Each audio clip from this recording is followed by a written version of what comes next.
Welcome to Yankee, my channel mammals. It's a beautiful morning. It's still dark, but it's a good time to get some chores done.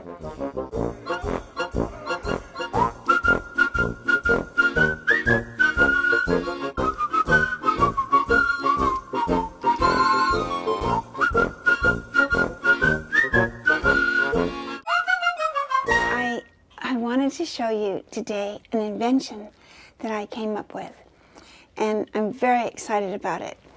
It's a small invention, but one day somebody told me about something. It was right around Thanksgiving.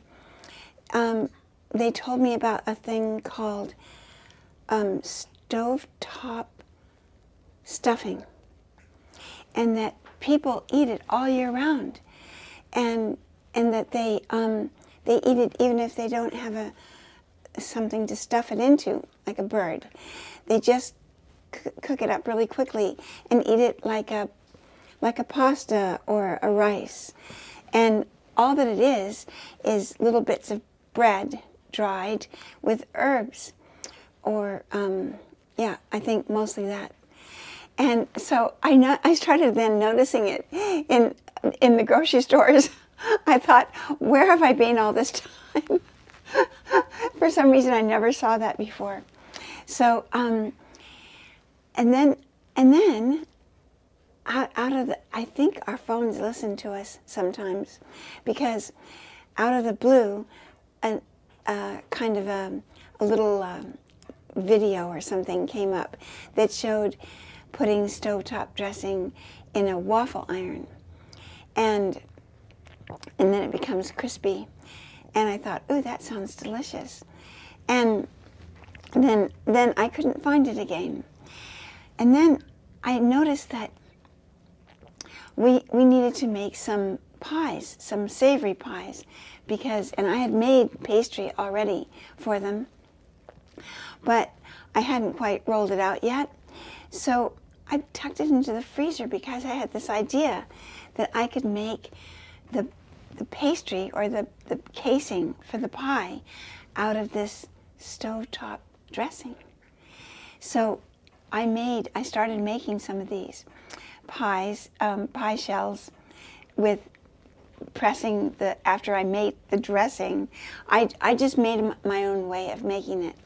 I thought, then they say to just mix it with water and put the lid on it for a minute and then use it. But I felt using it as a casing for a pie, it needed to be a little stronger. So I decided to add a few eggs to it. And I think that works, actually, to give it some strength and also some good taste. And so now I'm going to do it for you, just to show you how I do it. And then I'll make the pies. All that my pies will be that pastry, or the stovetop dressing, or stuffing pastry. And then I'll put a little thin layer of mashed potatoes on the bottom to be sure that there aren't any little cracks that the liquid could soak through. And then turkey. And then cranberries. I made the best cranberry sauce this year. I could never duplicate it. But anyway, you could put your cranberry sauce. And then, of course, I couldn't put my dressing because the pie shell is made out of dressing. Let's see. Oh, carrots and Brussels sprouts. And what else do I have in there? Oh, and then on the top, I'm looking over here at all the things I have saved out to put in the pie. Then on the top, mashed potato. So it'll look like a shepherd's pie, which is usually made of lamb and some vegetables, and then it has mashed potato on the top, and it makes a beautiful top of the pie. So it'll be like a shepherd's pie, but inside will be a turkey. And I'm really excited to make it. I think it'll taste delicious. Oh, and then the sauce, that makes the pie juicy and delicious. I made out of the drippings and a little bit of, well, just that's rich enough right there. But to thicken it up a little bit, a little flour to make it thicker, more like a gravy, if you will. So that will be in there as well. And I think it'll be just delicious. We're having some good friends coming to visit, and Witika, our granddaughter, and a friend of hers are coming soon. So I already made 2 of the pie shells, and I'm making 1 now. So we'll have 3 pies that we can share across the board with visitors that are coming. So I'm so excited to share that with you. I'm going to be brave and take off my coat. Normally I wear my coat inside in the winter because then we're in and out so much.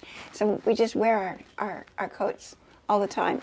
It's kind of silly, but it does look funny to see me baking in the galley with my coat on. So I'll take it off. Actually, it doesn't feel too cold at all. So I'll put my apron on and get to work.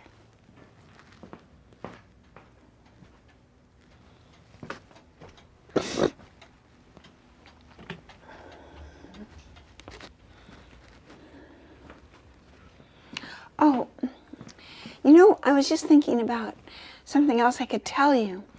Remember, some of you might remember, I know other people maybe haven't seen all the videos, but not too long ago I made a video, and it was about when all these animals came on board across the lines and took my beautiful buttercream frosting that I made with an infusion of basil. And it was so elegant, and it took a long time to make. But I was warming it in the sunshine just a little bit, and because in the ice box, because it's made of butter, it gets firm, and to spread it on a fresh cake is difficult. So I thought, well, I'll put it in the sun for a minute. And it wasn't long, and the animals discovered it, and they took it away. And then a friend who was here, a boat boy girl, named Lexi, said, Victoria, you can go to the store and you can buy buttercream frosting. And I felt so odd doing that. It seemed, I don't know, it just seemed strange to buy icing. I had never even bought a cake mix before, so that was a whole new thing. So, but I tried to be. It was a lesson for me.